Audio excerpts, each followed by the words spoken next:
Hello বন্ধুরা, welcome back to my channel. ছোট বড় মিনি ব্লগে সবাইকে ওয়েলকাম। রাধে রাধে, আমি সুপ্রিয়া তোমাদের সাথে নিয়ে চলে এলাম নতুন একটা মিনি ব্লগ।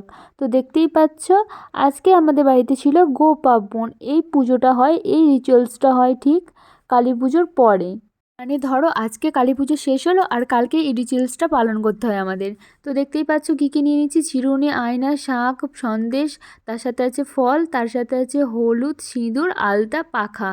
তো এই সব কিছুই কিন্তু গরুর সাথে কি করা হবে দেখো। গোমাতাদের সেই দিনটা থাকে আমাদের গোমাতাদের আলতা পরিয়ে দিতে হয়। এদিকে মা আর দিদুন, গরু আছে যেটা আমাদের, গরু বাছুর সবাইকে আলতা পরিয়ে দিচ্ছে। তো এটাকে বলা হয় গো পার্বণ। যারা বাঙালি আছো তারা তো নিশ্চয়ই জানবে। ঠিক হয় কালী পুজোর পরের দিন সকালে। আমিও জানতাম না, ছোট থেকেই দেখে আসছি মা, বাড়ির সবাই, দিদুনরা এসব কী রিচুয়ালস করে, আমি দেখেই আজকে তোমাদের সাথে এটা শেয়ার করলাম। তো দেখো, তারপরে কিন্তু এখানে দিদুন আলতা পরিয়ে দেওয়ার পর সিঁদুর দিয়ে দিচ্ছে।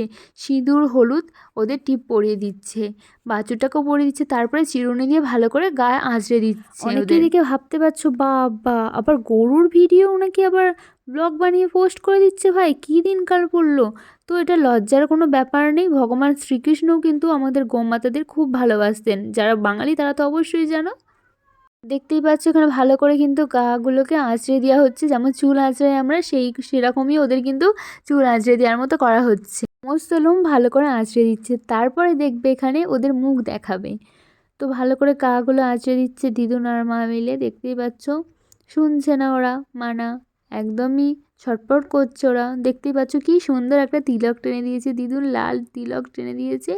তো আমি যেটুকু জানি সেটুকুই তোমাদের সাথে শেয়ার করছি। দেখতেই পাচ্ছ এভাবে ওদের আয়নায় মুখ দেখাচ্ছে, যেমন বাঘের প্রতিবিম্ব দেখে বাঘ যেমন ছুট মারে, ওরাও ভাবছে কী হচ্ছে ভাই। তারপরে দেখো ওদের গরুগুলোকে দেখো হাওয়া করে দিচ্ছে ভালো করে, ওদের হাওয়া করে দিচ্ছে। এবার খাওয়াবে ওদের, দেখতেই পারবে ওদের কিন্তু হাওয়া করছে খুব সুন্দরভাবে। এবার আদর করে ওদের হাওয়া করে দিচ্ছে।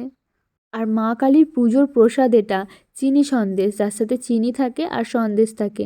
এভাবে পানের খিলির মতো করে, যেমন পান মোড়া হয়, পান আমরা যেমন খাই